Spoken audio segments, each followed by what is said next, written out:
Secara umum, komunikasi itu dibagi menjadi dua jenis loh. Yang pertama ada komunikasi verbal, dan ada komunikasi non-verbal. Apa sih itu komunikasi verbal? Komunikasi verbal adalah komunikasi yang dilakukan oleh secara lisan maupun tulisan. Sementara itu, komunikasi non-verbal adalah komunikasi yang disampaikan dengan simbol ataupun gerak tubuh. Contohnya apa sih?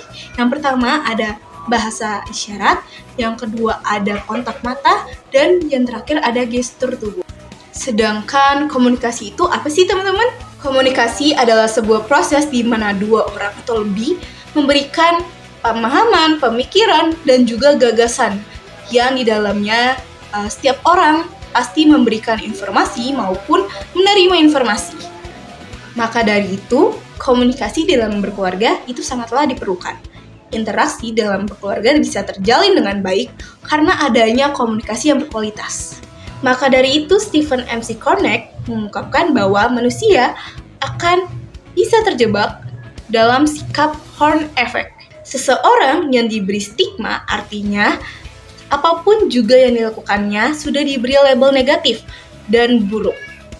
Sebaliknya, McCormack menawarkan sebuah gagasan untuk komunitas ataupun keluarga agar membangun sebuah halo effect, yaitu sebuah pemahaman positif. Surat Efesus adalah surat khusus dari Rasul Paulus di mana ditujukan untuk jemaat di Efesus. Jemaat di Efesus merupakan gereja awal yang dihadapi oleh berbagai macam pergumulan. Nah, di mana mereka harus berhadapan dengan berbagai macam pengajaran.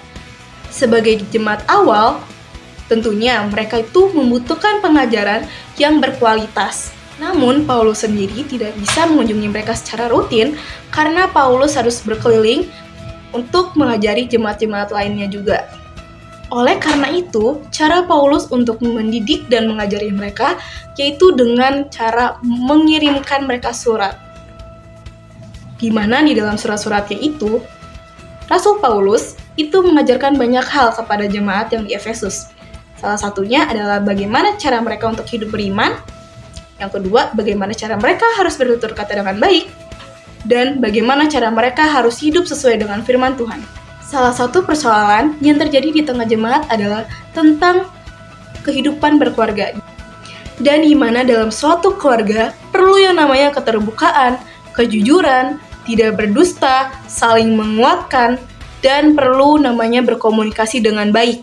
Dengan demikian, keluarga dapat terjalin dengan baik. Bagi Yakobus, kesediaan setiap orang dalam suatu komunitas ataupun keluarga untuk membuka diri itu suatu hal yang sangat penting karena keluarga dipanggil untuk mengungkapkan berbagai hal secara terbuka, jujur, dan saling menguatkan. Maka dari itu, yuk teman-teman kita untuk membangun komunikasi dalam keluarga dengan keterbukaan dan kejujuran. Sekian penjelasan dari aku. Terima kasih dan Tuhan Yesus memberkati.